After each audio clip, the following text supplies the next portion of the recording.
मैं अभिजीत, उजागर न्यूज से। कहते हैं शिक्षा और स्वास्थ्य किसी भी देश के विकास के दो स्तंभ होते हैं, लेकिन क्या हो अगर इसे व्यापार बना लिया जाए? क्या यह किसी नागरिक के मूलभूत अधिकारों के साथ खिलवाड़ नहीं होगा? जी हाँ दोस्तों, कुछ ऐसा ही खिलवाड़ हुआ है सर्व कृपा हॉस्पिटल में अपनी बीवी का इलाज करा रहे भोलाराम जी के साथ। भोलाराम जी, बिल्कुल निडर होकर बताइए कि आपके साथ क्या हुआ है। साहब, ये सर्व कृपा हॉस्पिटल में लूट मची रखी है। हमारी पत्नी का इलाज यहाँ चल रहा था, लेकिन ये लोग उसको क्या वो कहते हैं वेंटिलेटर। हाँ, ये हमारी मिसिस को उस पर रखकर बोलते रहे कि वो जरूर बच जाएगी, और इतना लंबा बिल बना दिया कि हमारी जेब खाली हो गई। मतलब आपके साथ धोखाधड़ी हुई है? अरे बहुत बड़ी धोखाधड़ी हुई साहब। अभी भी ये लोग कहते हैं कि हमारे पर लाखों रुपया बकाया, अगर हम वो नहीं चुकाएंगे तो ये हमारी पत्नी की डेड बॉडी नहीं देंगे हमें। देखा दोस्तों, किस तरह इस हॉस्पिटल में एक गरीब आदमी की बीवी का लाश का सौदा किया जा रहा है। बंकर! अरे बंकर! अरे चल बाहर निकल, निकल बाहर। ऐसे गुंडई करके जनता की आवाज को दबाओगे? निकल बाहर। अभिजीत देख तुम्हारा कैसे पोल खोलता हूं मैं। अभिजीत पूरे हॉस्पिटल के बर्बाद कर दूंगा मैं। चल चल चल निकल। सेफ नहीं है ये एरिया, चलना यहाँ से। यार तुझे मना किया था, इतने रिस्क मत लिया कर तू। हॉस्पिटल के सामने ये स्टोरी करने से मना किया था तुझे। फुटेज मिला ना? अरे फुटेज मिल गया मेरे भाई, लेकिन तेरी जान चली जाती तो। समझता ही नहीं है छोटी सी बात। अरे भैया, कुछ भैया आप आज सगाई है तुम्हारी, वहाँ लड़की वाले घर पे इंतजार कर रहे हैं और तुम अभी तक यहीं हो। अरे विनोद भैया, वो जरूरी ब्रेक थ्रू था, इंतजार नहीं कर सकते थे हम। तेरी होने वाली बीवी भी इंतजार कर रही है तेरा। यार राजीव, तू तो कब तक लड़कियों से भागता रहेगा? आज तो सगाई पक्की है। ले चल। मर्दों से तो कोई प्रॉब्लम है ही नहीं इसको, बस लड़कियों से ही प्रॉब्लम है। चल। अब तो दोनों बहनें एक ही घर में, इससे अच्छी क्या बात हो सकती है आपके लिए? जी पापा, हम तो बहुत लकी है, हमारी प्यारी बहन वर्षा ही हमारी देवरानी बन रही है। क्यों विनोद जी? हाँ राखी जी, बड़ा भाग। हाँ भैया, बड़ा भाग वाला है तू। हाँ बैठ बैठ अभिजीत। अब भाई सच सच बता, पसंद आई हमारी साली साहिबा?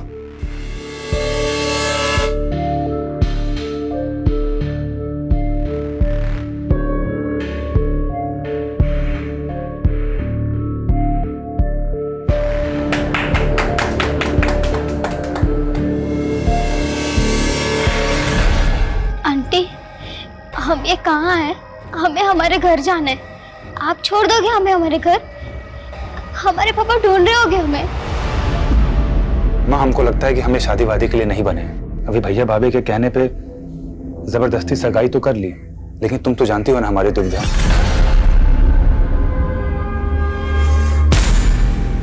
माँ, हम इस दुनिया को एक सच बताना चाहते हैं, और वो सच है। तुम क्या कर रहे हो यहाँ पर? नहीं, वो आपकी मम्मी के खाने का टाइम हो गया है ना, इसीलिए आए थे। माँ, हम आते हैं।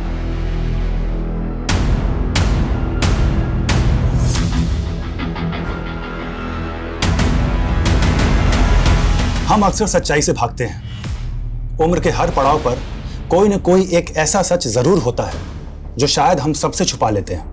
दरअसल मैं सबको एक आईना दिखाना चाहता हूं, एक ऐसा आईना जिसे देखकर हम फैसला करें कि आज हम कहां खड़े हैं। आने वाली 15 जून को रात 9:55 पे मैं आपको ऐसे ही कड़वी हकीकत से रूबरू करवाने वाला हूं, जिससे शायद अब तक का सबसे बड़ा पर्दाफाश होगा।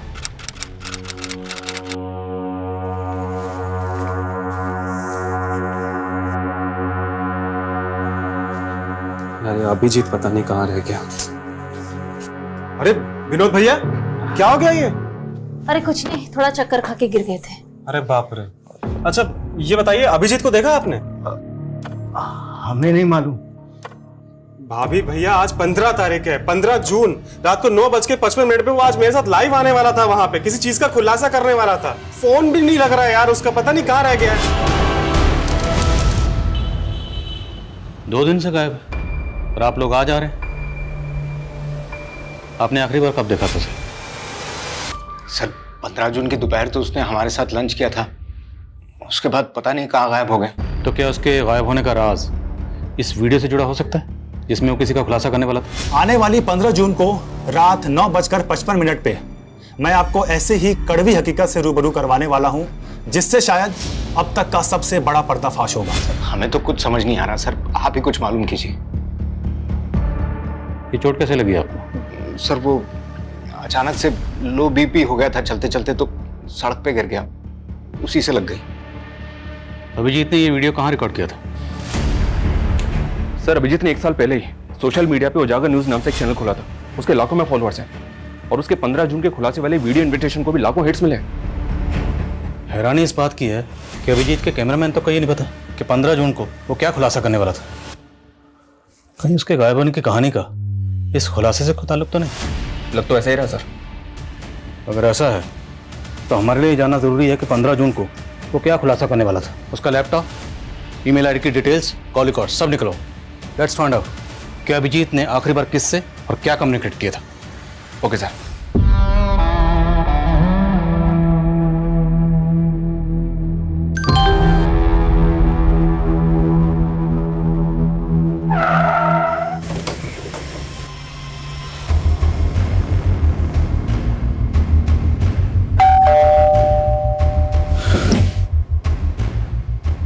जी, हमें वर्षा जी से बात करनी है।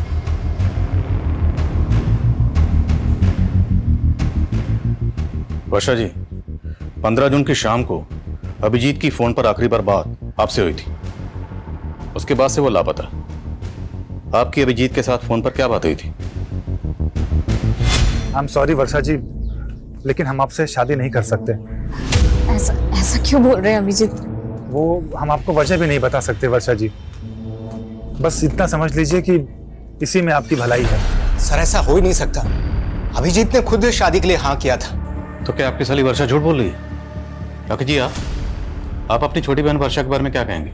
सर हमारे बहन में कोई कमी नहीं थी, सारी कमी अभिजीत में है। अब कहना क्या चाहती है? अब हमें लग रहा है कि अभिजीत शायद इस वजह से भागा होगा ताकि वो हम लोगों को फेस ना कर पाए कि उसने रिश्ता क्यों तोड़ा। अभिजीत 15 जून की रात को कोई बड़ा खुलासा करने वाला था लाइव आकर, और आपको लगता है कि इतना निडर पत्रकार इस वजह से गायब हो गया? नहीं सर, राखी के कहने का ये मतलब नहीं है। दरअसल हम लोगों को भी ये सुनकर बहुत धक्का लगा कि अभिजीत ये रिश्ता तोड़ना चाहता था। Sir 1 minute. बेड़ताज चौक पे लाश मिली है।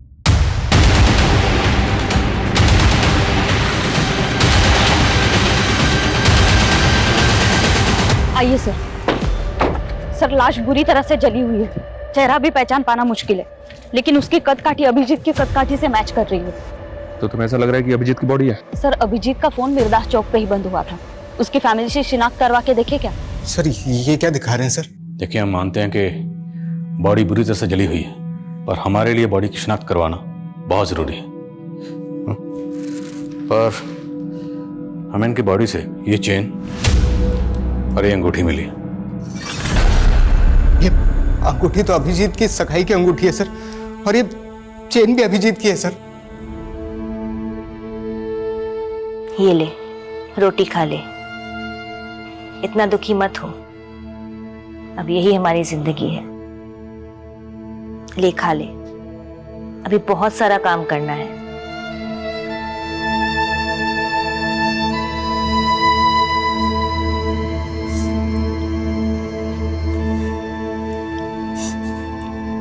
चलो अच्छा है, कम से कम आज तुम कुछ खा तो रही हो। ये भी कोई खाना है? हमारे पापा रोज हमें ब्रेकफास्ट में कॉर्नफ्लेक्स खिलाते हैं और स्कूल के लंच में पराठे।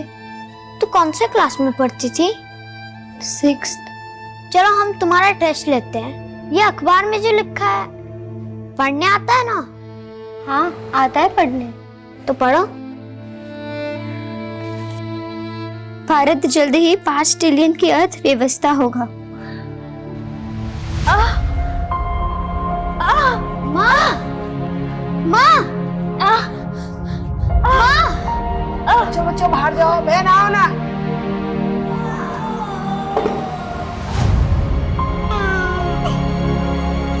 हमारा नया दोस्त आ गया। सर पीएम रिपोर्ट के हिसाब से पहले अभिजीत को बुरी तरह से पीटा गया। लेकिन सर किलर ने ऐसा क्यों किया? इसलिए कि उसको आइडेंटिफाई नहीं किया जा सके। अगर ऐसा था तो फिर अभिजीत की बॉडी पर उसकी चेन और अंगूठी इंटैक्ट क्यों था?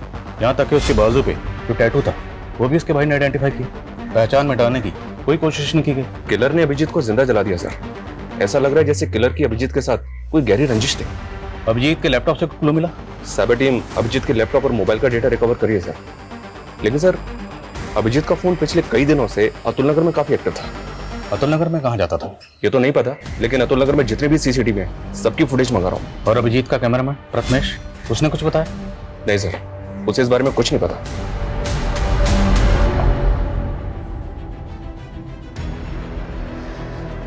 अभिजीत एक सच्चे और ईमानदार जर्नलिस्ट थे जिन्होंने अपनी जान की परवाह किए बिना हमेशा सच का साथ दिया। मैं उनका फॉलोअर ही नहीं, मैं उनका सबसे बड़ा फैन भी हूं।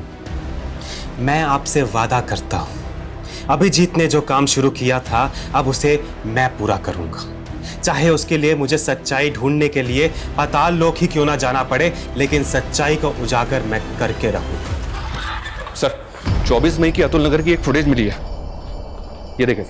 इसमें अभिजीत लड़कियों का पीछा करता हुआ दिख रहा है। कौन है लड़की? मैं पता करवा रहा हूँ सर। लेकिन सर ये अभिजीत लड़कियों का पीछा क्यों कर रहा होगा? मेरा मतलब एक तरफ इसकी मंगेतर का कहना है कि ये उससे शादी नहीं करना चाहता था और दूसरी तरफ इन लड़कियों के पीछे। सर कहीं कोई अफेयर का तो चक्कर नहीं? तो ये चक्कर क्या है ये तो इन लड़कियों से मिलने के बाद ही पता चलेगा। आंटी वो अभिजीत जी आप। पुष्पा,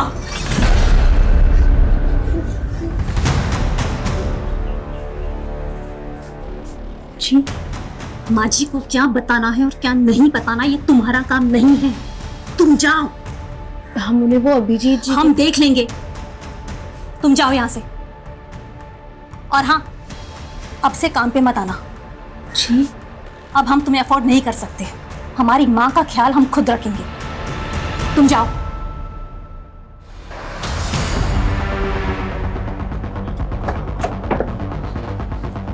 अभिजीत जिन दो लड़कियों का पीछा करते हुए देखा था वो दोनों लड़कियां इसी घर में किराए पे रहती थी सर, और ये इस घर के मकान मालिक हैं। इन्होंने ही मकान किराए पे दिया। नाम क्या था दोनों लड़कियों को? सर बड़ी वाली का गीतांजलि और छोटी वाली का चंचल था। दोनों सगी बहनें थी। आप कहाँ हैं? सर वो लोग तो 10-12 दिन पहले अचानक घर खाली करके चले गए थे। रहने वाली कहाँ की थी? रेंट एग्रीमेंट में उनका नेटिव एड्रेस होगा। रेंट एग्रीमेंट तो नहीं बनाया, लेकिन हाँ वो बिहार की रहने वाली थी।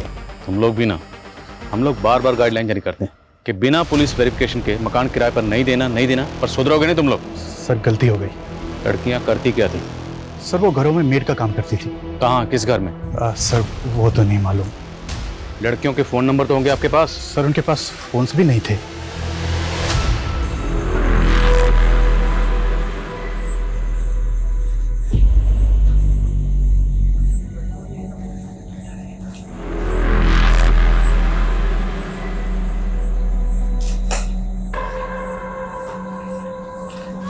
जी सर, मैं अपडेट करता हूँ। जय सर, एक BN-Med सर्विसेज नाम की एजेंसी है, इसने चंचल और गीतांजलि इन दोनों का फोटो आइडेंटिफाई किया है। ये दोनों लड़कियां इसी एजेंसी के थ्रू काम पे लगी थी। BN-Med agency?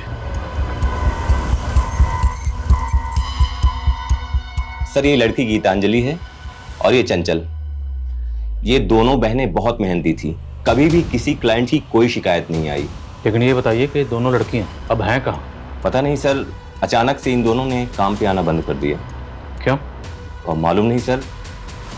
इन दोनों को एक मीणा नाम के एजेंट ने इंट्रोड्यूस करवाया था। इन दोनों लड़कियों के एड्रेस प्रूफ और डॉक्यूमेंट्स हमें दीजिए, और इनका जो एजेंट था मीना, उसकी डिटेल्स भी दीजिए। सर ये एजेंट है मीणा। आप सभी जानते हैं कि अभिजीत मेडिकल माफिया के खिलाफ काम कर रहे थे। उसके सारे सबूत अब मेरे पास हैं। ये उन हॉस्पिटल्स की लिस्ट है जिनके पास लाइसेंस ही नहीं, और इनके कितने सारे डॉक्टर्स ऐसे हैं जिनके पास डिग्रीज तक नहीं, जैसे कि doctor Gopal Sharma. Hello doctor Gopal, जो वीडियो मैंने भेजा है तुमको, उसे मैं बहुत जल्दी अपलोड करने वाला हूँ। तुम चाहते क्या हो? सर कहाँ है? चंचल और गीतांजलि, इन दोनों बहनों की आईडी फेक है। क्या? जी हाँ सर, और इन दोनों बहनों का जो एजेंट है मीणा, उसकी भी सारी डिटेल्स फेक निकली। अब इन तीनों का कुछ पता भी नहीं चल रहा है। अभिजीत इन दोनों लड़कियों का पीछा करते हुए देखा गया था। ये दोनों लड़कियां गायब हो गई। क्या इन दोनों लड़कियों और इस एजेंट मीणा की अभिजीत के कत्ल में इन्वॉल्वमेंट तो नहीं? लग तो मुझे भी ऐसा ही रहा सर, कोई ना कोई इन्वॉल्वमेंट तो होनी चाहिए। इन तीनों के लिए लुकआउट नोटिस जारी कर दिया है। सर अभिजीत की मंगेतर वर्षा के बारे में एक बात पता चली है सर, उसकी पहले भी शादी हो चुकी है। What? जी सर, वर्षा का पहला पति कुणाल मर चुका है सर। उसकी मौत संदिग्ध हालात में हुई थी। पहले शोमिता चौक पुलिस इस केस को मर्डर केस मान के इन्वेस्टिगेट कर रही थी, लेकिन उस एसयूवी गाड़ी का कहीं भी पता नहीं चला, इसीलिए उन्होंने इस केस को एक्सीडेंटल केस मान के क्लोज कर दिया। ये अभिजीत मर्डर केस भी कम चौंकाने वाला नहीं, और इन दोनों केसेस की कॉमन कड़ी है वर्षा। वर्षा जी, पहले आपकी शादी होती है कुणाल से, और वो बड़े ही फिल्मी अंदाज से मारा जाता है। उसके बाद आपकी सगाई होती है अभिजीत से, वो भी मारा गया है। अब ये महज इत्तेफाक है या इसके पीछे की कहानी कुछ और है? आप बेकार में हमारे बेटी को परेशान करके अपना वक्त बर्बाद कर रहे हैं। अब ये तो आने वाला वक्त ही बताएगा कि किसका वक्त बर्बाद होने वाला है। बस इतना याद रखिएगा, बिना हमारी इजाजत के शहर छोड़ने की गलती मत करिएगा।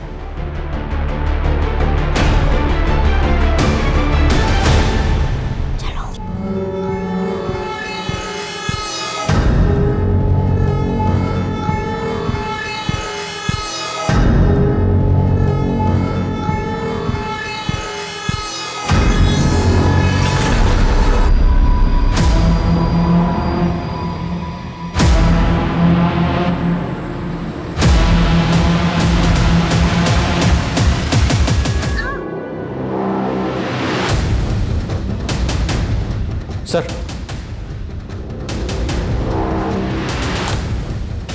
साइबर सेल को अभिजीत के लैपटॉप से एक एनक्रिप्टेड फाइल मिली थी जिसको उन्होंने डिक्रिप्ट किया, अभी सेंड किया। क्या इस फाइल में? तू तो चंचल को पहचानने से भी इनकार कर रहा था, ये सब क्या है?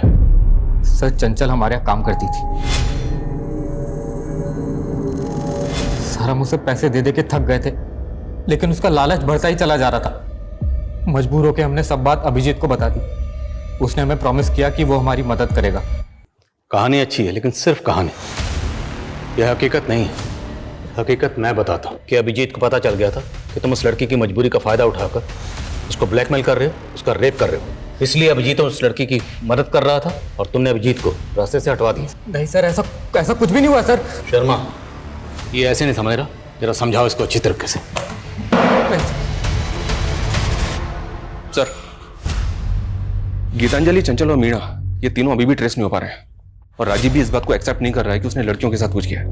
लेकिन हाँ सर, वर्षा को इन्वेस्टिगेट करते हुए पता चला कि उसके हाथ भी साफ नहीं है। दरअसल कुणाल की मां को अभी भी इस बात का शक है कि वर्षा ने इंश्योरेंस के पैसे के लिए कुणाल को मरवा दिया। कुछ भी साबित नहीं हुआ तो इंश्योरेंस का सारा पैसा वर्षा को मिल गया, और बाद में उसने ये पैसा किसी और अकाउंट में ट्रांसफर कर दिया। किसके अकाउंट में? हाँ, वर्षा ने पैसों की मदद की थी, लेकिन इसमें गलत क्या है? क्या बहन बहन की मदद नहीं कर सकती? कैसी मदद?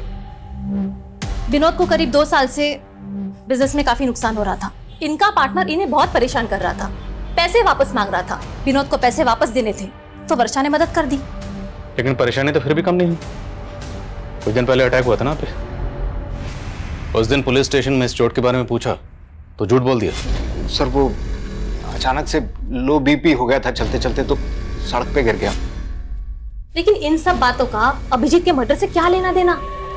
लेना देना ना हो तो ही अच्छा है, वरना लेने के देने पड़ जाएंगे।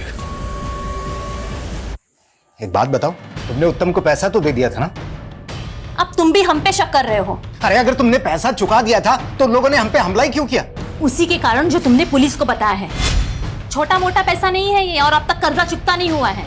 इतने के लिए लोग जान ले लेते हैं। शुक्र करो तुम अब तक जिंदा हो।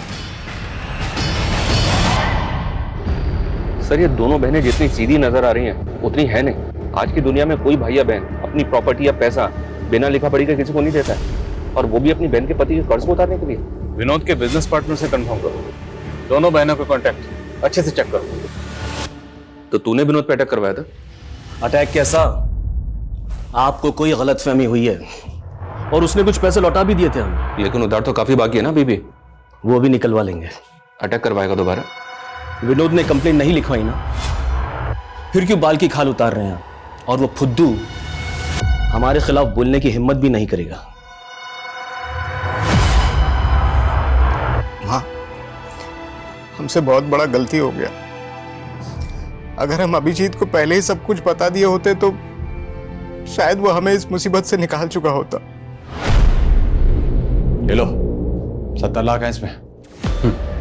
70 लाख? ये 70 लाख तो सिर्फ आपके हुए ना डॉक्टर साहब, और आपके बाकी के नेक्सस के 70 लाख वो कौन देगा? हेलो नेताजी, एक लोकल जर्नलिस्ट मुझे धमकी दे रहा है। अगर आपकी मेहरबानी हो जाती तो। डॉक्टर साहब, हम स्वच्छ छवि वाले नेता हैं, ना तो खुद खाते हैं ना कभी किसी को खाने देते हैं। अब आपने कांड किया है, आप भुगतेंगे। लेकिन नेताजी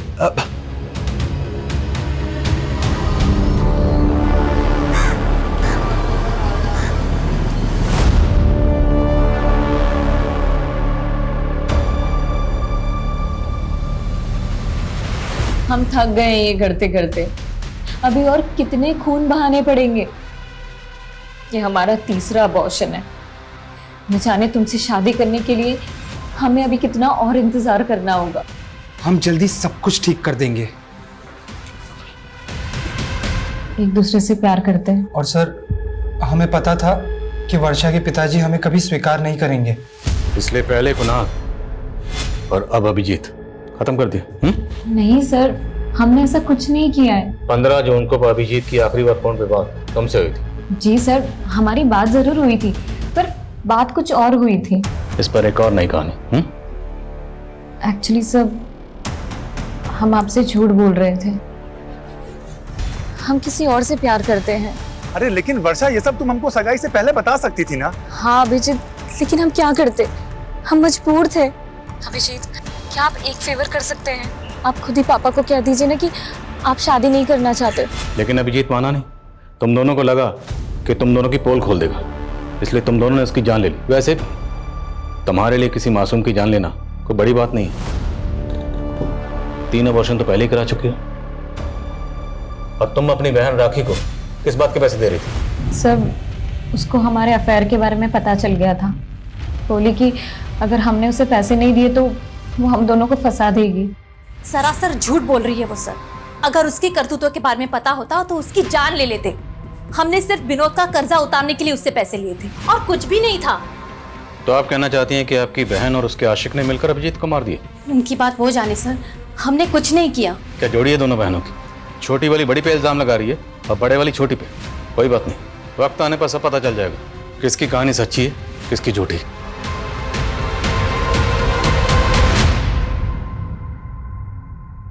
ओ, आपकी सास की केयर टेकर क्या नाम है उसका? पुष्पा। कहाँ वो? हमने उसे काम से निकाल दिया। अब हम उसे अफोर्ड नहीं कर सकते। रहती कहाँ वो? एड्रेस दीजिए। ये बात तो अभिजीत ही जानता था, हमें कुछ नहीं पता।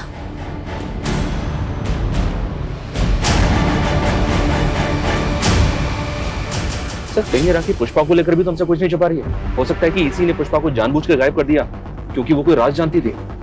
या फिर पुष्पा को खेल कर गए। इस राखी पे कड़ी नजर रखो और पता करो कि पुष्पा कहाँ गायब है, और उसके लिए लुकआउट नोटिस जारी करो।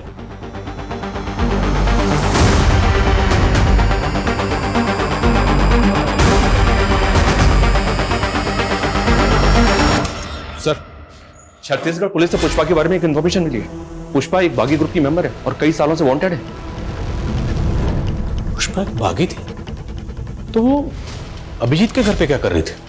दरअसल अभिजीत के लेट फादर धीरेन्द्र आनंद ने कई सालों तक एक बागी ग्रुप में काम किया है और ये पुष्पा उनकी शागिर्द थी। इंटेलिजेंस का ऐसा मानना है कि गायब होने के बाद पुष्पा यूपी में कहीं छुपी थी। मतलब वो यूपी में अभिजीत के घर पर छुपी हुई थी, और वो भी उसकी माँ की केयर टेकर बन के। अभिजीत उसको लेकर आया, उसकी मदद कर रहा था। और सवाल ये है कि अभिजीत एक बागी की मदद क्यों कर रहा था? क्या अभिजीत खुद एक बागी था? चेक करो सब जगह चेक करो।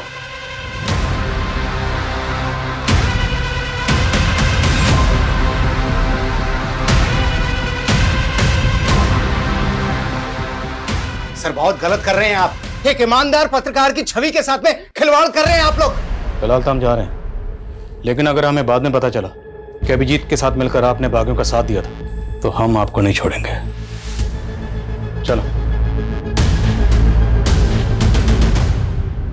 ओए 172, चल मुंह धो ले और काम पे चल। अब यही तेरी किस्मत में लिखा हुआ है। तैयार कर ले अपने आप को इन सब चीजों के लिए। जब 135 का बच्चा बड़ा हो जाएगा ना, तुझे ही ट्रेनिंग देनी है। यहाँ पे माँ बाप हो या बच्चा, सब किस्मत के हाथों बंधे हुए हैं।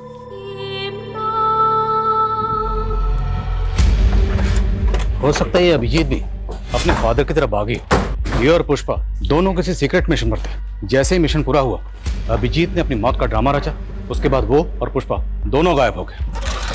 और इस बात के पूरे चांसेस हैं कि अभिजीत के घर वाले भी उनके इस मिशन में शामिल हो, क्योंकि अभिजीत की बॉडी पूरी तरह से जल चुकी थी। फिर भी उन्होंने आसानी से आइडेंटिफाई कर लिया। कैसे? अब तो बॉडी का डीएनए टेस्ट भी नहीं कर सकते, अंतिम संस्कार हो चुका है। शर्मा, ये केस तो हम सॉल्व करके रहेंगे। उसके लिए चाहे हमें गड़े मुर्दे क्यों ना खाने पड़े। अभिजीत की फैमिली, दोस्त, रिश्तेदार, सबके बारे में सब कुछ पता करो। Okay sir.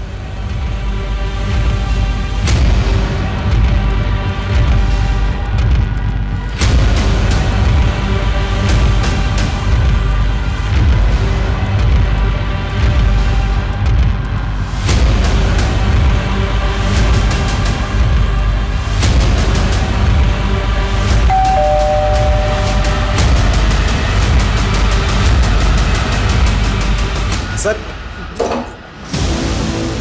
इतना सारा कैश? सर ये मेरा कैश नहीं है सर। तो किसका?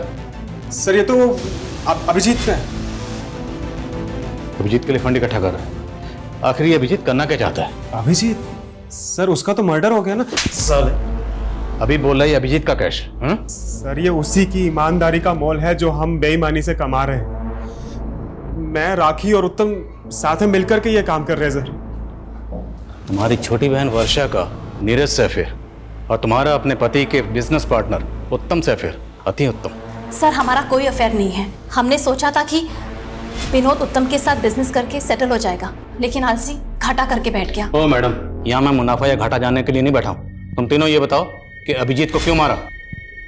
सर हमने अभिजीत को नहीं मारा है, बल्कि उसकी मौत का फायदा उठा करके हमने सिर्फ डॉक्टर गोपाल शर्मा से पैसे ठगे थे। सर प्रथमेश ने हमें बताया था अभिजीत के मेडिकल स्कैम खुलासे के बारे में, तो हमने उत्तम की ताकत का इस्तेमाल किया ताकि कोई डॉक्टर हमें परेशान करे तो उत्तम संभाल लेगा। तो 15 जून की रात को अभिजीत यही खुलासा करने वाला था? नहीं सर, वो तो सच में उसने हमसे सीक्रेट रखा था।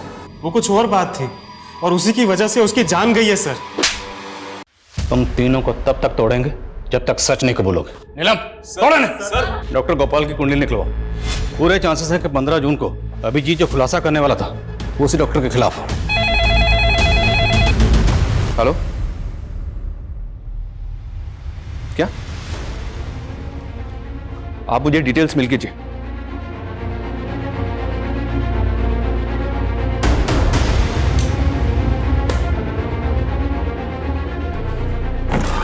सर, हमारी मेन सस्पेक्ट गीतांजलि की तो मौत हो चुकी है। गीतांजलि मर चुकी है? जी हाँ सर, ये देखिए, कोई बॉडी क्लेम करने के लिए नहीं आया तो उसका अंतिम संस्कार कर दिया। चौंकाने वाली बात यह सर कि गीतांजलि की कलाई पे बिल्कुल वैसा ही टैटू था जैसा अभिजीत की कलाई पे था। ये देखिए सर, अभिजीत के टैटू में 186 नंबर लिखा है और गीतांजलि के टैटू में 81 नंबर लिखा है। दोनों टैटूज वैसे तो दिखने में सेम है, सिर्फ नंबर और डिजिट्स का फर्क है। क्या ये कोई सीरियल नंबर हो सकता है?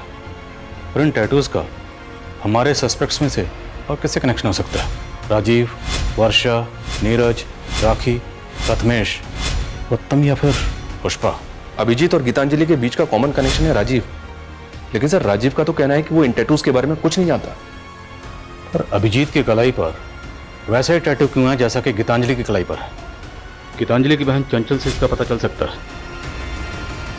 चंचल तो खुद गायब है। खा लो दीदी, खाली पेट रहने से कुछ नहीं होता और हमें बहुत कुछ करना है। हमें निकलना है यहाँ से। यहाँ से कोई नहीं निकल सकता। नहीं दीदी, हम निकलेंगे यहाँ से। कोई आने वाला है हमें बचाने। तुम ना ऐसे सपने मत देखो, ये सपना कभी पूरा नहीं हो सकता। सर चंचल के बारे में हमने अभिजीत को मार्च में बता दिया था।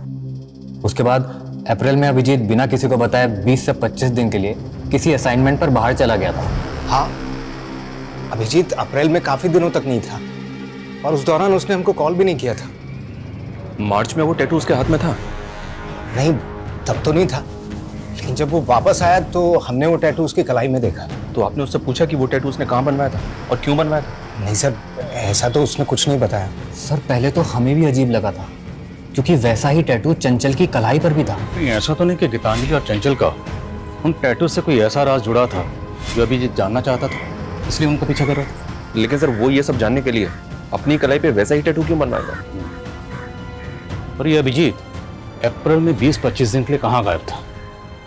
और ये सवाल अब भी वहीं का वहीं है कि वो 15 जून की रात को 9:55 पर ऐसा क्या खुलासा करने वाला था?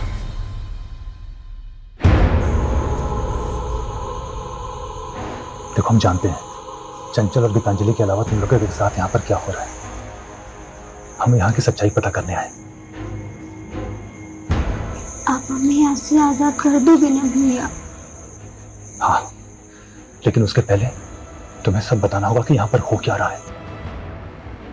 मैं भारत, मैं एक विशाल लोकतंत्र हूँ, बहुत तेजी से बढ़ती अर्थव्यवस्था हूँ, पर देखो मेरी गरिमा पे ये कैसा दाग लगा है। ये कैसा दाग लगा है? ये दाग हम सबको मिलकर धोना है। और ये फोल्डर बनाया गया 14 जून को।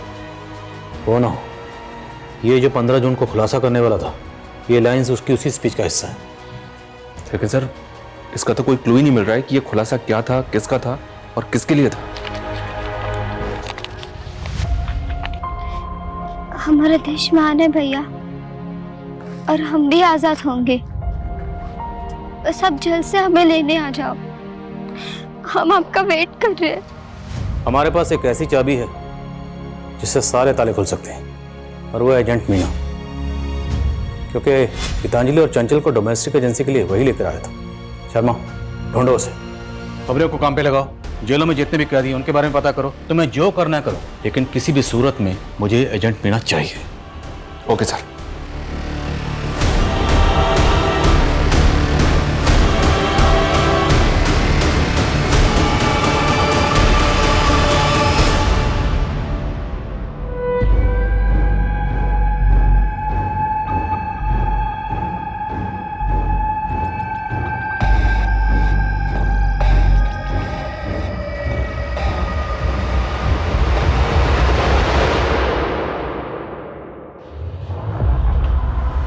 मीना, क्या करो? साहब, ये सब लड़के तो बंदे मजदूर हैं। इन्हें तो मैं शहर के बाहर से अपने टेम्पो में लेकर आता हूँ। मेरा काम है इन्हें घरों में काम दिलाना, और अगर कोई गड़बड़ करने की कोशिश करते तो हमको वापस कैंप भेज देते हैं। कैसा कैंप? कहाँ है ये कैंप? कैंप के बारे में मैं कुछ नहीं जानता। ये तो मुझे शहर के बाहर एक जगह पे मिलती हैं सब। कैंप का कोई बंदा लेके आता है इनको। ये सब करवाता कौन है? मालिक कौन है?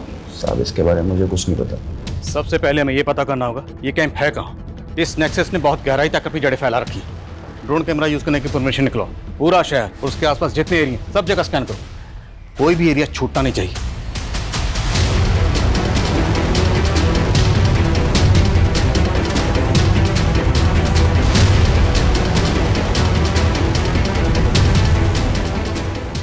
ड्रोन कैमरास के फुटेज में ये 3 जगह सस्पिशियस लग रही हैं। इनकी डिटेल्स निकलवाई सर, और इन 3 में से एक जगह ऐसी है जहां लोगों की मूवमेंट बहुत ज्यादा सस्पिशियस है। यहीं टारगेट करेंगे, पूरी फोर्स के साथ धावा बोलेंगे।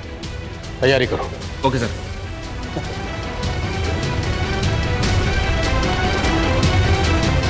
पुलिस! अरे पुलिस! अरे भागो!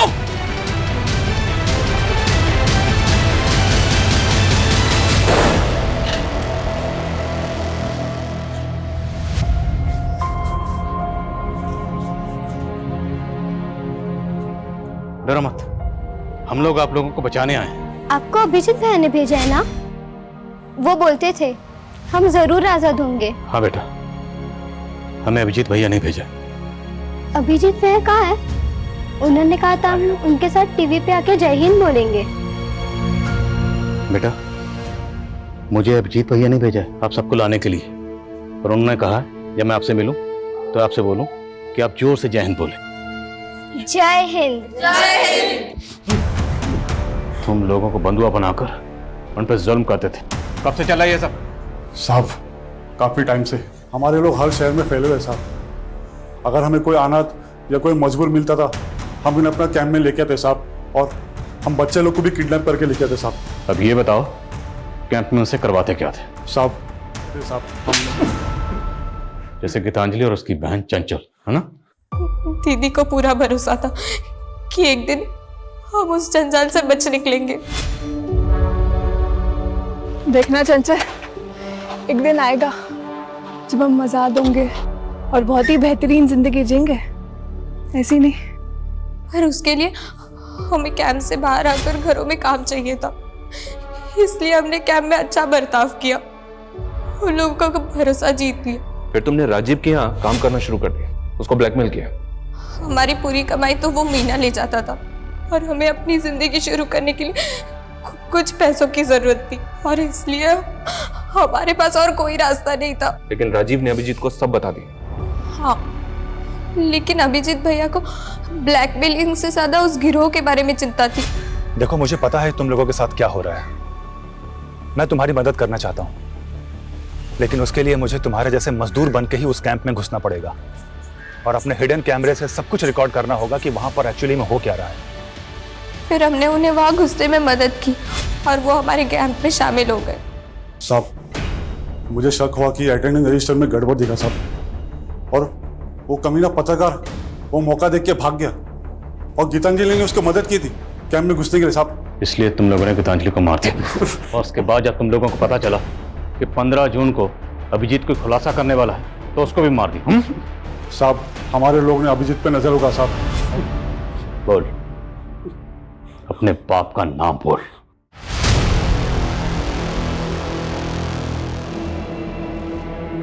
धर्मेंद्र सिंह सर मीटिंग में। सर सर सर सर चलो। हाँ। धर्मेंद्र जैसा बड़ा नेता इस नेक्सस का मास्टरमाइंड होगा, ताज्जुब हो रहा है सर। उस फैक्ट्री में तकरीबन 150 औरत मर्द और 50 से ज्यादा बच्चों के साथ इस तरह का दुर्व्यवहार किया जा रहा था। ये जानने के बाद बहुत तकलीफ हो रही है। लेकिन सर, पुष्पा का इस गिरोह से कोई लेना देना नहीं, हालांकि वो अभी तक गायब है। सर, हमने उसकी रिपोर्ट नेशनल एजेंसी को दे दी है। ये बहुत ही अफसोसनाक है कि एक तरफ जहां हमारे मुल्क में 5G टेक्नोलॉजी लॉन्च हो रही है, हमारे मुल्क की इकोनॉमी तेजी से आगे बढ़ रही है, वहीं आज भी 2022 में भी एक तरफ काला अंधेरा छाया हुआ है जहां कुछ लोगों के साथ अमानवीय बर्ताव किया जा रहा है।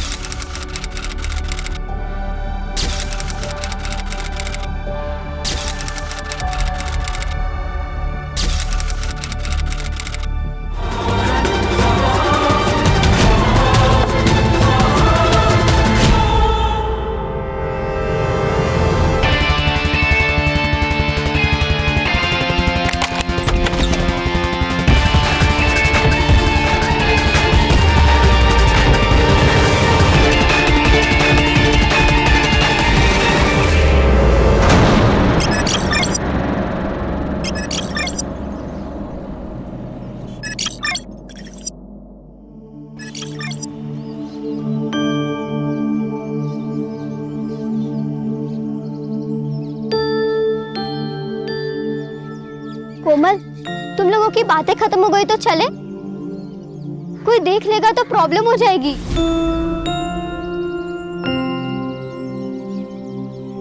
तारा, तू ना बहुत डरती है। कोई आ जाएगा, कोई देख लेगा तो क्या होगा? अरे सही तो कह रही है कोमल, कोई आएगा देखेगा तो क्या बोलेगा कि चाय पीने रुक गई थी और क्या। ये लो कोमल, ये लो। ठीक है, तू बैठ यहाँ आराम से, चाय पी, खाना खा, मैं जा रही हूँ।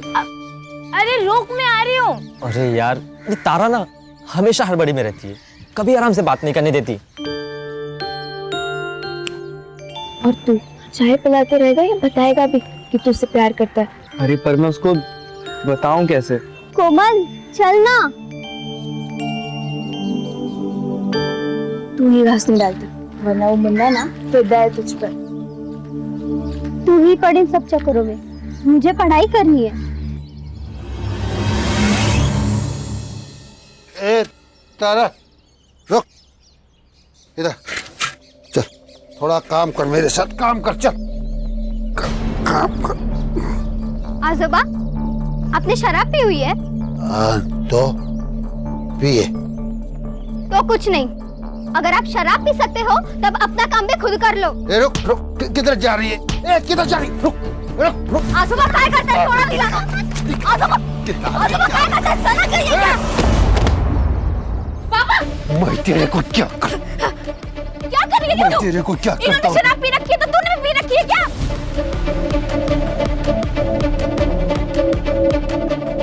अरे आई समझाना है ना तो अपने बाप को समझाओ। ये दारू के चक्कर में पूरे घर का नरक बना के रखा है।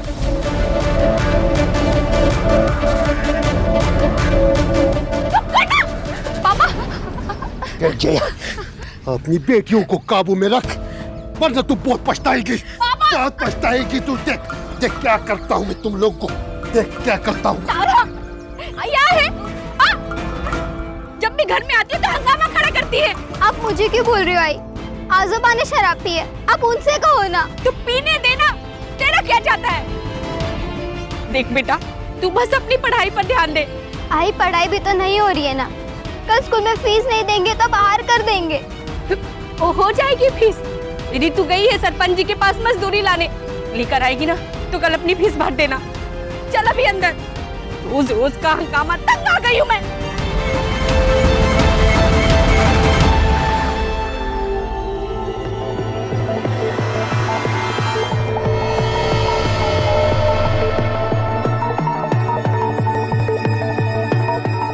मालकिन,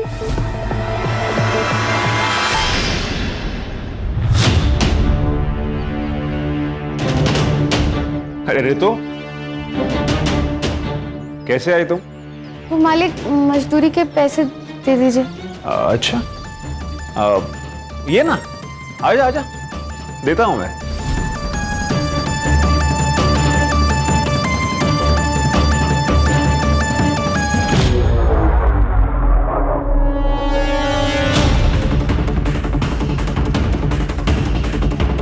कुछ खाएगी?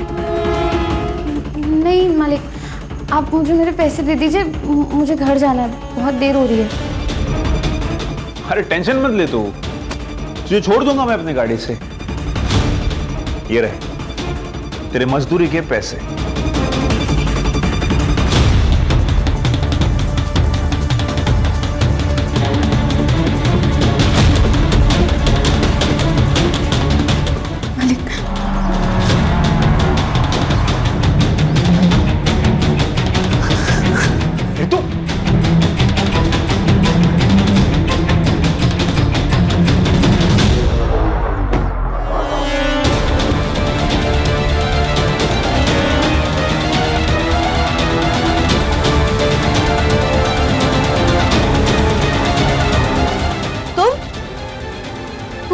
आंगनवाड़ी वाली मुक्ति की बहन है ना?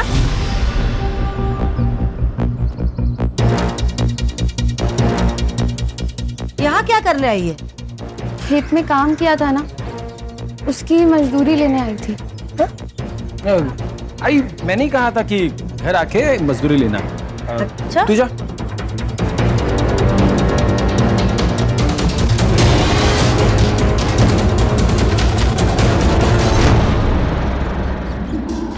जरा भी समझ नहीं है ना, 3 महीने बाद गांव में मुखिया का चुनाव है। एक गलती, चुनाव इधर का उधर हो जाएगा।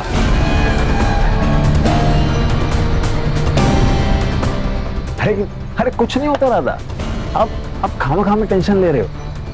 वैसे आप तो एक एक तैयार है। चलो चलो, पीते पीते बात करते रहो। अरे चलो यार। ठीक है काकी, तो आपकी बहू वैसे भी मायके गई हुई है, उन्हें प्रेगनेंसी के 4 महीने बाद एक टीका लगवाना था। वो आप उन्हें फोन करके बता दीजिए, वो किसी भी डॉक्टर से लगवा सकती है। हाँ बोल दूंगी। काकी थोड़ा पानी मिलेगा, प्यास लगी थी। लाती हूँ, रुको।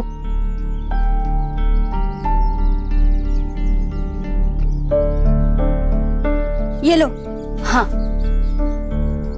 हाथ आगे करो, मैं पानी डालती हूँ। ऐसे तो कोई किसी जानवर को भी ना पानी पिला। क्या मतलब? रहने दीजिए, आप नहीं समझोगे। मैं समझाता हूँ। गुरु, गुरु तुम यहाँ क्या कर रहे हो? इनकी जगह दिखानी पड़ेगी। गुरु सुनो तो सही। काकी, इसकी कोई जरूरत नहीं। इंसान को इंसान क्यों नहीं समझते आप लोग? बताइए काकी, हम लोग ऐसा क्या करें कि आप हमें इंसान समझने लगे, जानवर नहीं? हाँ, इंसान समझने लगेंगे तब भी तुम लोगों की जगह यही रहेगी, दरवाजे के बाहर। गुरु रहने दो। गुरु, सदियों से यही चला आ रहा है, अब इन्हें हम क्या बदलेंगे? यही प्रॉब्लम है मुक्ति। प्रॉब्लम यही है कि सदियों से जो चलता आ रहा है उसे चलने दो।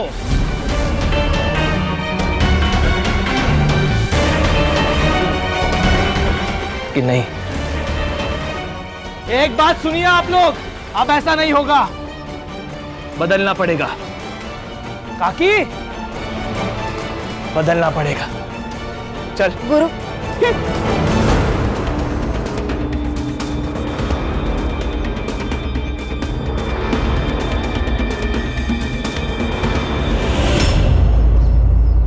हाँ बताओ, क्या हुआ तुम्हारे साथ? आज शाम को मैं खेत से काम करके वापस लौट रही थी, तभी वो एकलव्य ही था जिसने हमला किया? हाँ सर। मतलब 6 फुट के आदमी को तुम मार के भाग गई? हाँ सर, ऐसा ही हुआ। हंस क्यों रहे हैं आप? ओ नेताजी, चुनाव जीते नहीं हो तुम जो सवाल पूछने लगे। ये मेरा थाना है और सवाल मैं ही पूछूंगा। लेकिन पहले आप हमारी कंप्लेंट तो लिखिए। अरे कंप्लेन तो लिख लेंगे मैडम, क्या जल्दी? और वैसे भी आप लोगों की बात सुनी है तो सामने वाली पार्टी की भी तो सुननी पड़ेगी ना। नमस्कार चंद्रकांत साहब। नमस्ते ताई, आइए। कशायत सब ठीक।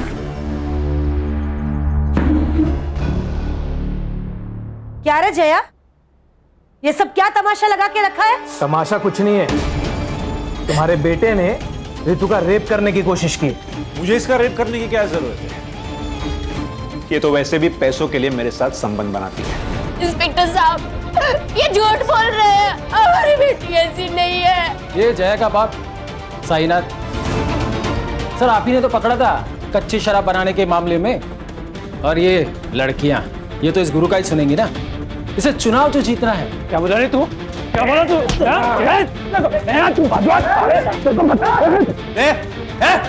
छोड़ दे, बाहर निकलो, बाहर निकलो। और तुम दोनों उठो, बाहर निकलो। लड़की से धंधा करवाती है और यहाँ पे तमाशा करती है। चल बेटा। नहीं जाएंगे। ये लोग कुछ भी बोलेंगे और आप इनकी बातों पर यकीन कर लोगे। आप हमारी कंप्लेंट लिखिए, वरना यही पुलिस स्टेशन के बाहर मैं खुद को आग लगाकर जान दे दूंगी।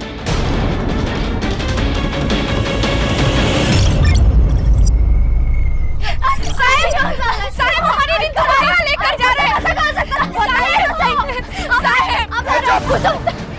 मेडिकल में सेक्सुअली एक्टिव होना है इसका मतलब, समझती है? पैसे लेकर रेगुलर सेक्स करती है। पैसे रितु ने नहीं, आपने लिए, वो भी उस चित्राताई से। चुप, ज्यादा बोली ना तो पूरे परिवार को अंदर कर दूंगा। रिपोर्ट दर्ज करवाते हो। चलो।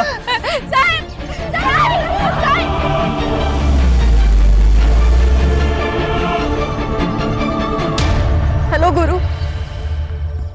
इंस्पेक्टर साहब, अगर आप रितु के ऊपर प्रोस्टिट्यूशन का चार्ज लगा रहे हैं। आप फिक्र मत कीजिए, मेरे पुलिस स्टेशन में जिसने जो जुर्म किया है उसे उसकी सजा मिलेगी। ऐसे सजा देंगे आप? चुप। देखिए, आप लोग मिलके मामला निपटा लीजिए, वरना अगर केस हुआ तो दोनों को अंदर जाना पड़ेगा। अरे सर, हम तो केस करना ही नहीं चाहते थे, ये तो इन लोगों की जिद थी कि एफआईआर हो। अभी भी अगर कॉम्प्रोमाइज हो तो हमारी तरफ से मैटर खत्म। कॉम्प्रोमाइज? भाई किस बात का कॉम्प्रोमाइज? पैसे देकर फर्जी रिपोर्ट बनवा ली, अब पुलिस के साथ मिलकर हमें डरा रहे हो? है? क्या बोला तू? क्या बोला तू? पैसे लिए मैंने? पैसे लिए? चल निकल जा, निकल।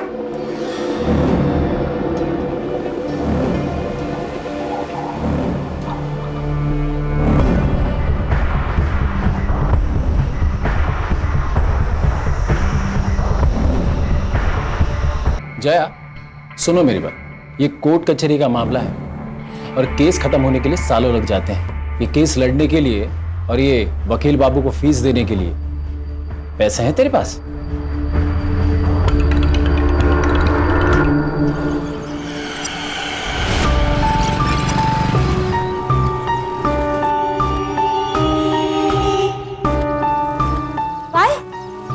कोर्ट से इस केस के लिए फ्रेश इन्वेस्टिगेशन की ऑर्डर आए हैं। रितु का मेडिकल अब बाहर से कराया जाएगा और आपको तो पता ही है कि रिपोर्ट में फिर क्या आएगा। तो तुम्हें 2 लाख किस बात के दिया हमने? हाँ, रोको ये सब। तुम कोर्ट का ऑर्डर है, मैं कुछ नहीं कर सकता। हाँ, अगर आप 2 लाख रुपए और दो तो मैं मेडिकल रिपोर्ट डिले करवा सकता हूँ। उसके बीच में आप उस फैमिली के साथ पैसे वैसे देके सेटलमेंट कर लो। एक फुटी कौड़ी सुद्धा नहीं देना भी कौन आला। अगर एक को भी फुटी कौड़ी दी तो सबके सब सर पे बैठ जाएंगे। लड़ना है ना इन लोगों को हमसे, तो अब लड़के दिखाए, मैं भी देखती हूँ। इंस्पेक्टर, रिपोर्ट्स रुकवाइए। पैसे आपको मिल जाएंगे।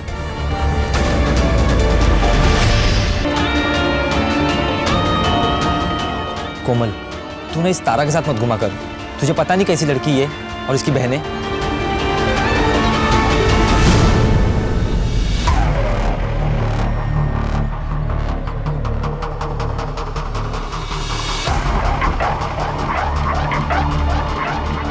ए, क्या तांगजा कर रहा रे?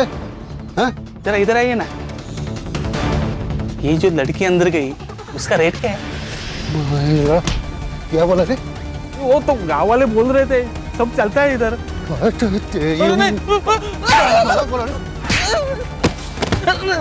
नहीं, वो गांव वाले बोल। लगता बेटियों से खूब कमाई कराई गई है, तभी तो सरकारी अनाज छोड़कर सब्जियां खरीदने आई है। अच्छा सुन, एक बात बता, सिर्फ रितु को भेजती थी अजिंक्य और एकलव के पास, या मुक्ति और तारा भी जाती थी?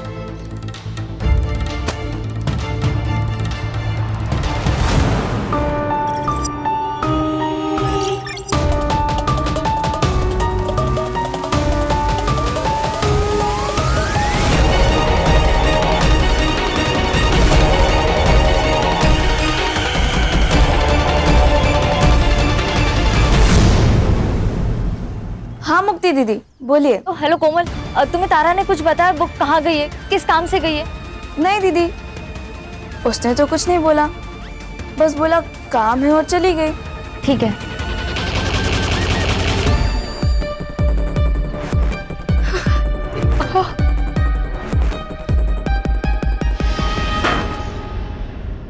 ए, संभाल के रख, पूरे 4 लीटर है, 2-4 दिन में वो आदमी आएगा लेने के लिए।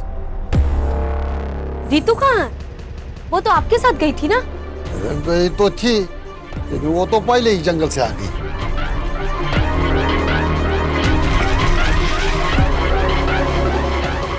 आजोबा, मेरी तबीयत ठीक नहीं लग रही है, मैं जा रही हूँ।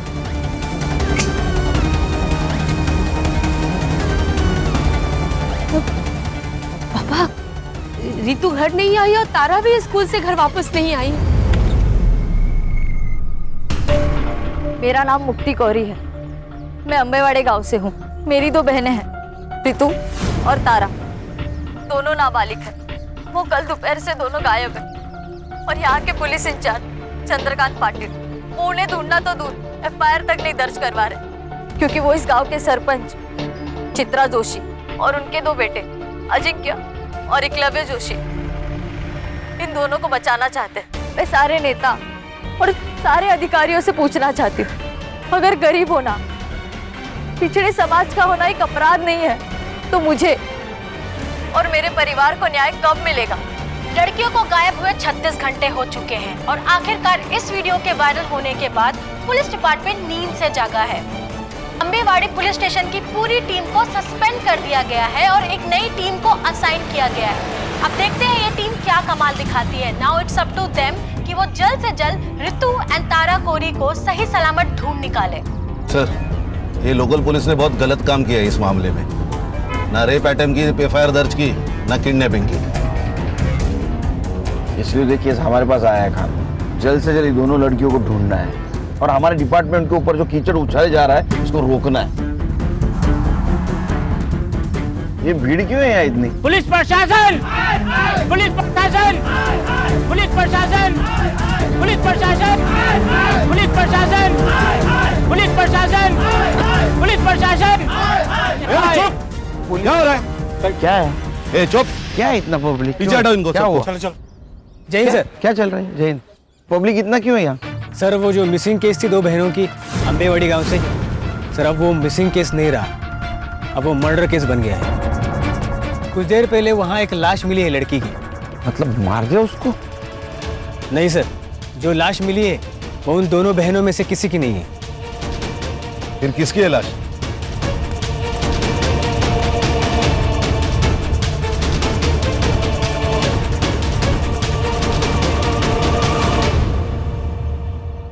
सर, इसी लड़की ने वीडियो किया था और इसका ही मर्डर हो गया। मुक्ति कोरी नाम है। ये इस लड़की की फैमिली है क्या? जी सर। वो जो बूढ़ा है ना, वो लड़की का नाना है साईनाथ, और उसके साथ जो लड़का है उसके साथ इसकी शादी होने वाली थी।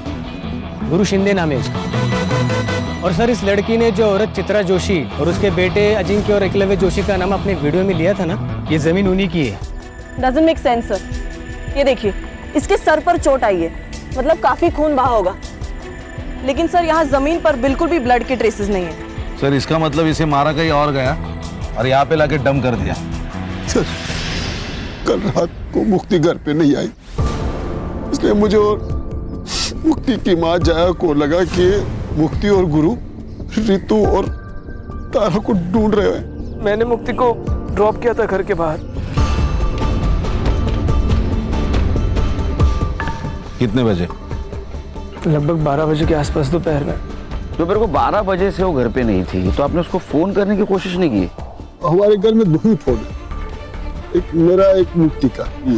2 दिन पहले मेरा फोन कहीं गिर गया था। 2 दिन पहले? मतलब जिस दिन रितु और तारा गायब हो गए उस दिन? हाँ सर। ये रितु और तारा जिस दिन गायब हो गए, उस दिन क्या हुआ था? तुम्हें तारा ने कुछ बताया? वो कहाँ गई है, किस काम से गई है? नहीं दीदी। रितु कहाँ? वो तो आपके साथ गई थी ना? वो तो पहले ही जंगल से आ गई। मतलब रितु और तारा अलग अलग जगह से एक ही टाइम पे गायब हो गए? सर, वो चित्रा है ना, उसके पास बहुत गुंडे हैं सर, वो कहीं से किसी को भी उठा सकती है सर। जहाँ तुमने मुक्ति को ड्रॉप किया था उस जगह लेके चलो हमको। जी सर।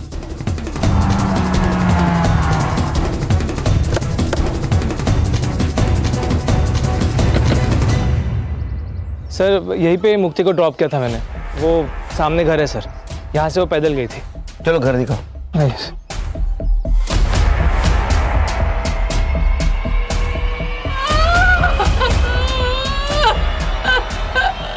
देखो, मुक्ति की मौत का अफसोस है हमें, लेकिन रितु और तारा दोनों अभी भी गायब है और जिंदा हो सकती हैं।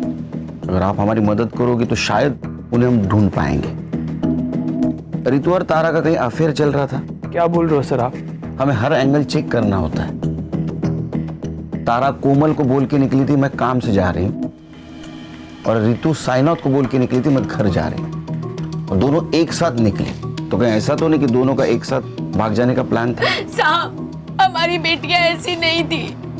अच्छा, ये एकलव्य जो बात कह रहा था उसमें कितनी सच्चाई है कि रितु पैसे लेकर? साहब, पूरे गांव ने हमारा जीना हराम कर रखा, ये क्या कम था जो अब आप हम गरीब की इज्जत उछाल रहे हैं? जीना हराम करके रखा है मतलब?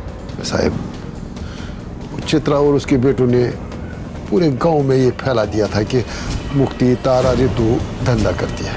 कहीं भी कोई खड़ा हो जाए तो उल्टी सीधी बातें करने लगता है।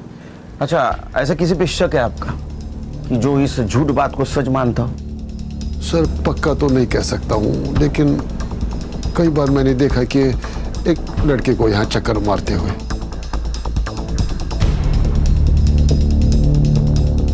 कौन है वो लड़का? साहब, नाम तो नहीं पता है, लेकिन हाँ, वो बाजार में कोई गिरीश नाम का आदमी है, उसके घर पे भाड़े पे रहता है। सर यहाँ कुछ भी नहीं है। अरे एक बात खटक रही है, दोपहर 12 बजे यहाँ से कैसे कोई गायब हो सकता है? सर, कहीं रितु और तारा की तरह मुक्ति का भी तो प्लान नहीं था गायब हो जाने का? एक काम करो, तुम और संग्राम मार्केट जाओ। जी सर। और साईनाथ जिस लड़की के बारे में बता रहा था उससे बात करो। मैं और खान चित्रा के घर जाते। सर, चल। अब सर, इतना तो बेवकूफ कोई होगा नहीं ना जो किसी को मार के उसके डेड बॉडी को खुद की ही प्रॉपर्टी पर डंप कर दे। सर, ये सब हमारे खिलाफ साजिश है ताकि मेरा नाम उछले और मैं बदनाम हो जाऊं। ऐसा कोई क्यों करेगा? सर, 3 महीने बाद हमारे गांव में मुखिया का चुनाव है, और ये मुक्ति जिस समाज की है 40% डिसाइडेड वोटर है, जो किसी को भी वोट देंगे तो ऑब्वियसली वो जीत जाएगा। और ये मुक्ति का मंगेतर गुरु, वो भी इस बार चुनाव लड़ने वाला है, और इसीलिए उसी ने ये रेप अटेम्प्ट का मुद्दा बहुत उठाया। लेकिन मुक्ति ने जो वीडियो बनाया है उसमें उसने तुम लोगों का नाम लिया है। मुक्ति गुरु की होने वाली बीवी थी, वो उसकी बात नहीं सुनेगी तो किसकी सुनेगी? तुम दोनों में से एकलव्य कौन है?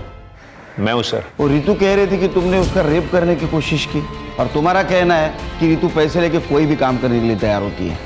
हाँ तो मेरा मतलब है रिपोर्ट में भी हुई है ना। अरे रिपोर्ट गया खड्डे में, उसमें कुछ भी हो, लेकिन शायद पुलिस वाले दोस्तों ने तुम्हें ये नहीं बताया कि 17 साल की लड़की नाबालिग होती है, उसके साथ सेक्स मतलब रेप, वो भी उसकी मर्जी के साथ हो या ना हो। इसलिए बेटा तुम तो जेल जाओगे।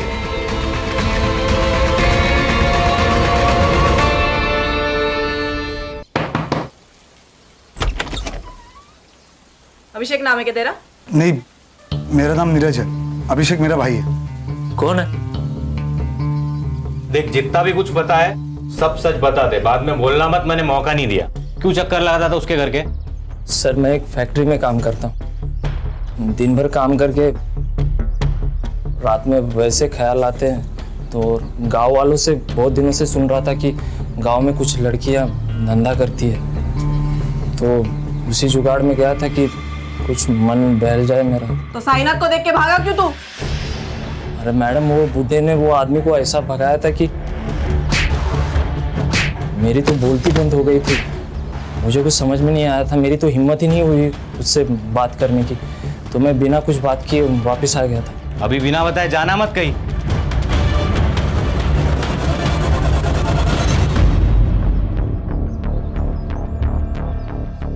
भाई हम तो फंस गए यार। फंसे नहीं है, ऊपर वाले ने हमें टाइम दिया है। जो करने आए थे वो करके जाए। रितु के रेप अटेम्प्ट को तुमने गुब्बारे की तरह उड़ाया था ना, ताकि तुम्हें इलेक्शन में फायदा हो, और मुक्ति को भी तुमने आखिरी बार छोड़ा। तो ये तुम्हारा रचा हुआ नाटक तो नहीं है ना? क्या प्लानिंग थी तुम लोगों की? मेरी यही प्लानिंग थी कि अपने समाज को अन्याय के खिलाफ लड़ना सिखाओ, और उसकी शुरुआत मैंने अपने घर से की है। सर, पुलिस स्टेशन से फोन था।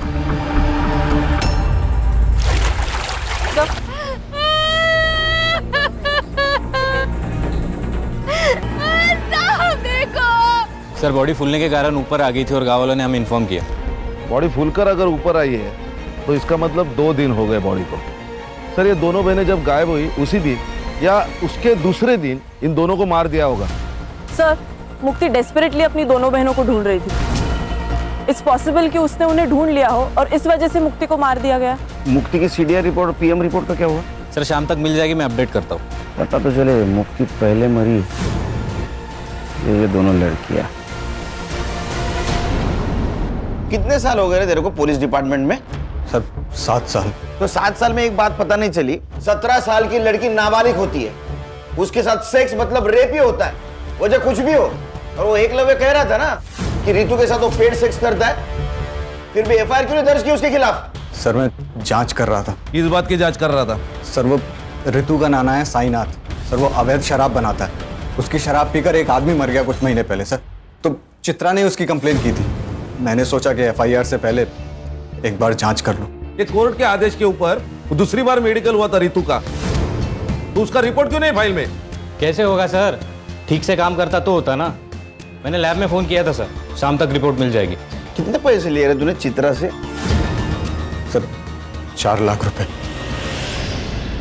तेरे 4 लाख की वजह से 3 मासूम लड़कियों की जान गई। रिपोर्ट करो इसकी हेडक्वार्टर में। सर गलती हो गई सर, अब नहीं होगा सर। खान लेके जाओ इसको। चल चल चल।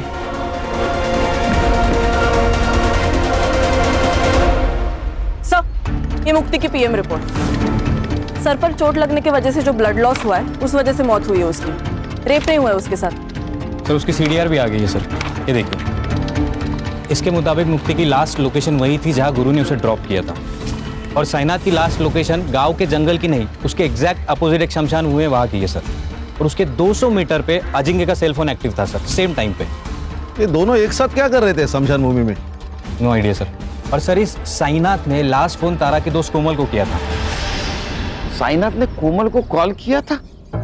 साईनाथ जी, आपने तो कहा था कि आप जंगल में थे, इसका मतलब आपके मोबाइल का लोकेशन जंगल दिखाना चाहिए था, लेकिन वो दिखा रहा है शमशान। साहब, मैंने पहले ही बोला था ना आपको कि 2 दिन पहले मेरा फोन कहीं गिर गया था। अरे हाँ, इनका फोन गिर गया था। तो आपको ये भी पता नहीं होगा कि आपके फोन से तारा की दोस्त कोमल, उसको फोन किया गया है। तारा ने किया होगा, वो बार बार मेरा फोन इस्तेमाल करती थी। लेकिन उस वक्त तो तारा स्कूल में थी। फिर साहब अब मैं समझा कि ये फोन किसने किया होगा। किसने? याद आया सर, तारा की नाना का कॉल नहीं था, बल्कि ऋतु दीदी ने कॉल किया था तारा से बात करने के लिए। तारा ने ये तो नहीं बताया कि ऋतु दी ने कॉल क्यों किया था, लेकिन कॉल करने की थोड़ी देर बाद ही वो कुछ काम के बहाने चली गई थी। तारा का कोई बॉयफ्रेंड? मैम, बॉयफ्रेंड तो नहीं बोल सकते, लेकिन एक लड़का था मुन्ना जो तारा को लाइक करता था। लेकिन जब ऋतु दी का केस सामने आया तो क्या बेटा, बोलो। तीनों बहनों के चर्चे पूरे गांव में है, लेकिन ये ऐसे सती सावित्री बन रही है ना, जैसे इससे सीधा कोई है ही नहीं। कहना क्या चाहता है तू? अरे मैं क्या कहना चाहूंगा, मैं तो यही बोल रहा हूँ कि अगर पैसे लेकर ये सब करना था तो मुझे भी बोल दीजिए, थोड़े पैसे देकर मैं भी मजे ले लेता। और अबे रुक कोमल, तू लेके जा तारा को यहाँ से। इनको छोड़ूंगा नहीं, तू देख लेना। इस थप्पड़ का बदला ना मैं लेके रहूंगा।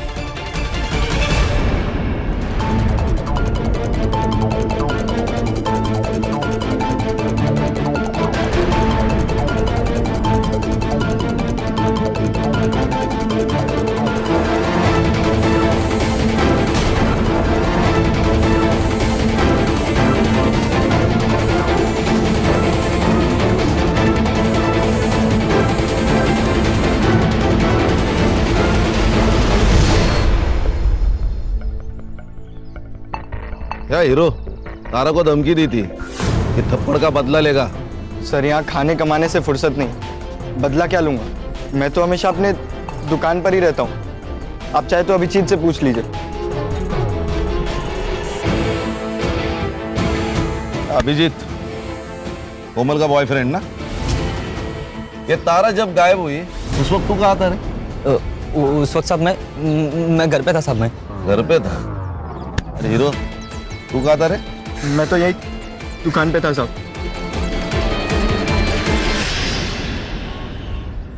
सर, ये ऋतु और तारा की पीएम रिपोर्ट। इन दोनों की मौत भी पानी में डूबने की वजह से हुई है sir. Accidental death? Probably not sir, क्योंकि इन दोनों लड़कियों के साथ रिपीटेडली रेप किया गया था और इनका टाइमिंग ऑफ डेथ मुक्ति की टाइमिंग ऑफ डेथ के 10 से 12 घंटे के बाद का है सर। मतलब इन दोनों लड़कियों को पहले होस्टेज बनाया गया? Most probably sir. सर, ये रितु ने तारा को कॉल करके शमशान भूमि बुलाया। ये दोनों के साथ जो कुछ भी हुआ है ना, उसकी शुरुआत शमशान भूमि से हुई। यानी खान, सवाल ये है कि ये दोनों लड़कियां अलग अलग जगह से एक ही जगह, मतलब शमशान घाट क्या करने गई थी? नहीं सर, वो भी साइनाथ के फोन में एक वीडियो मिला है सर।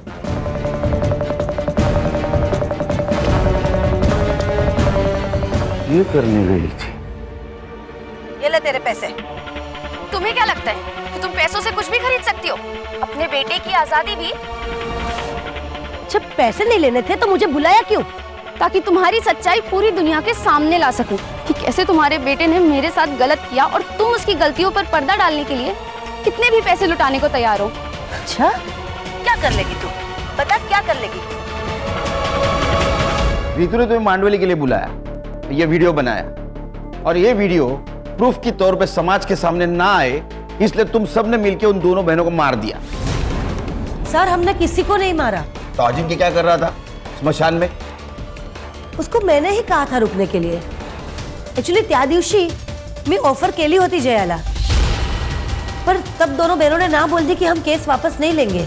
और फिर अचानक एक दिन रितु का फोन आया कि 10 लाख रुपए में वो केस वापस लेने को तैयार हो गई है। तब मुझे लगा कि कोई तो साजिश जरूर है, और इसीलिए मैंने अजिंक्य को कार में बिठा के रखा और मैं खुद कैश लेके उसके पास गई थी। और वही हुआ जो मैंने सोचा था। रितु ने वीडियो बना लिया। अच्छा, क्या कर लेगी तू? क्या बिगाड़ लेगी तू मेरा? बताती हूँ मैं क्या बिगाड़ लूंगी। मैंने उनको पकड़ने की कोशिश की, लेकिन दोनों बहनें भाग गई। झूठ बोल रही हैं आप। आपको आपके दोनों बेटों को बचाना था, किसी भी कीमत पर। अरे बचाना था रेप केस से? एक रेप केस से बचाने के लिए मैं अपने बच्चों को क्या ट्रिपल मर्डर केस में फंसा दूंगी?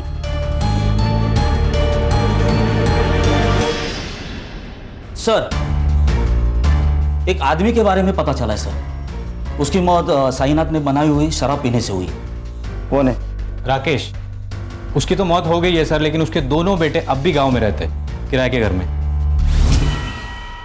सर, बाबा मरने के बाद 6 महीने में ये साईनाथ जेल से छूट गया। हमें उसे बस वापस जेल भेजना था। जेल भेजना था क्या ऊपर भेजना था?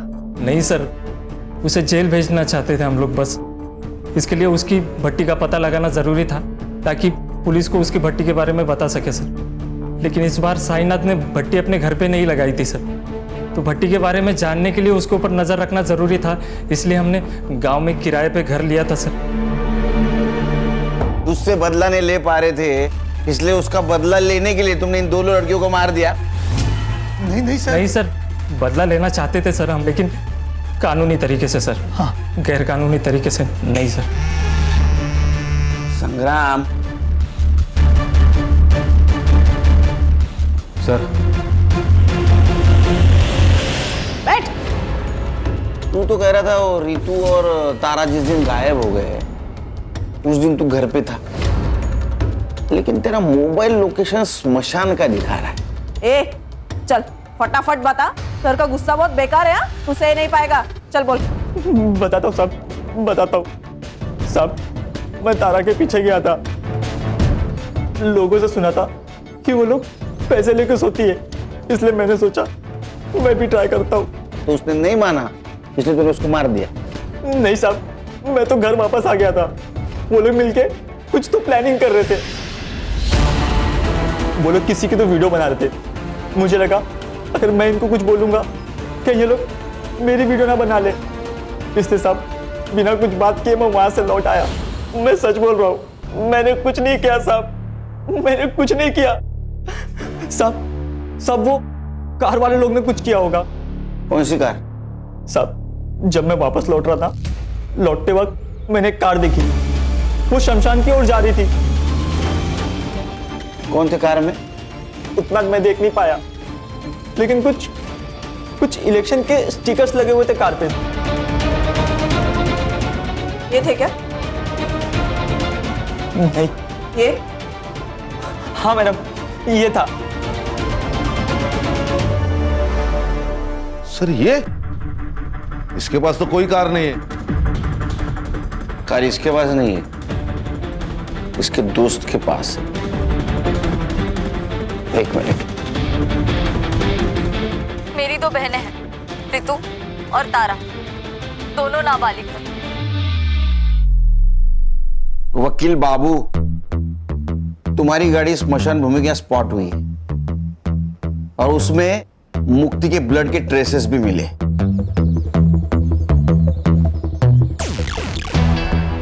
तभी किसी को बचाने के लिए झूठ बोलने में कुछ फायदा नहीं। सच सच बोल दो।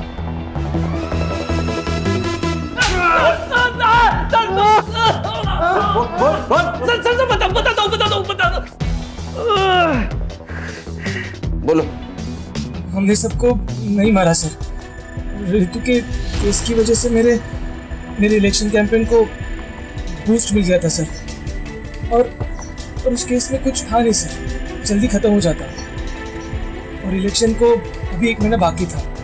इसलिए सुधीर ने मुझे एडवाइस किया कि अगर इलेक्शन को गरमाए रखना है तो इस केस को बड़ा करना पड़ेगा, और हमने वही किया।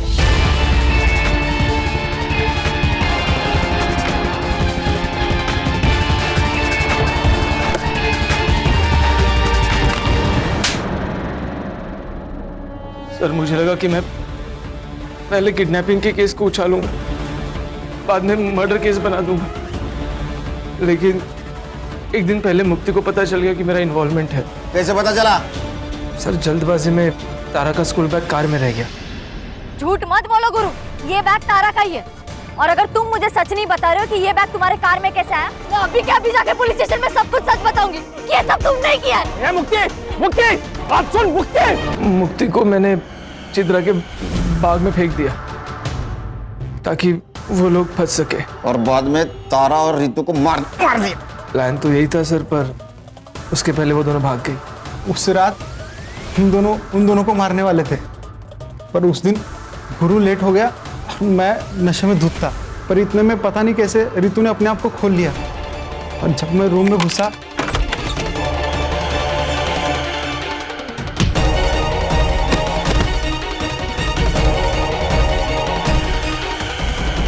मैं जब तक अपने आप को संभालता वो भाग चुकी थी। तुमने नहीं मारा तो किसने मारा? जिस हालत में वो भागी थी उस हालत में हमारे अड्डे से सिर्फ वो 3 जगह जा सकती थी, हॉस्पिटल, पुलिस स्टेशन और घर।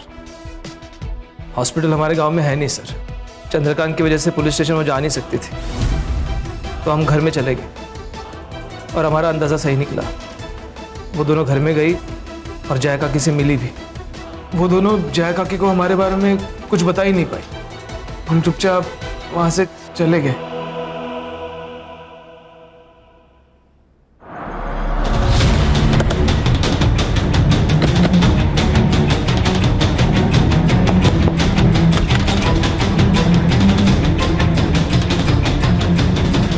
एक बार झूठे केस में रितु का नाम आने पर पूरे गांव वालों ने उसका जीना हराम कर दिया था, और जब उसके साथ सही में बलात्कार हुआ तो ये कौन मानता साहब कि वो दोनों अपने बलात्कारी को नहीं जानती थी। मेरी बेटियों की जिंदगी बर्बाद हो चुकी थी। अगर वो जिंदा रहती तो ये गांव वाले और समाज उसकी जिंदगी को नरक से भी बदतर बना देते, और ये ना मैं बर्दाश्त कर पाती हूँ ना मेरी बेटियां। इसलिए मैंने अपनी बेटियों को जिंदगी के नरक से आजाद करने का फैसला ले लिया था। आई, ये कहाँ आ गया माई? हॉस्पिटल तो उधर है ना? बताती हूँ। आपको पुलिस के पास जाना चाहिए था, वो जरूर कुछ मदद करते आपकी। एक बार गई थी साहब, क्या हुआ? आप लोगों ने उसका तमाशा बना दिया और मेरे अंदर हिम्मत नहीं बची थी कि मैं अपनी बेटियों का दोबारा तमाशा बनते हुए देखूं। आपके साथ और आपके बेटी के साथ जो कुछ भी हुआ बहुत गलत हुआ। वो इंसानियत के दायरे में नहीं था, लेकिन क्या आपने जो कुछ किया वो सही था?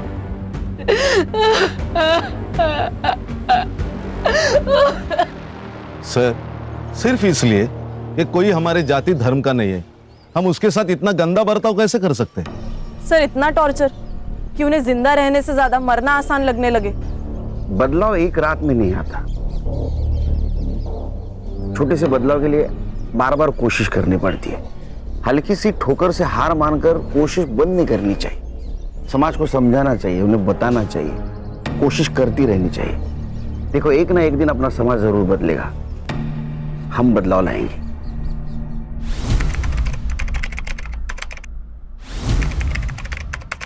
क्राइम पेट्रोल्स के और भी दिलचस्प कहानी देखने के लिए हमारे चैनल को सब्सक्राइब करें और बेल आइकॉन दबाना न भूलें।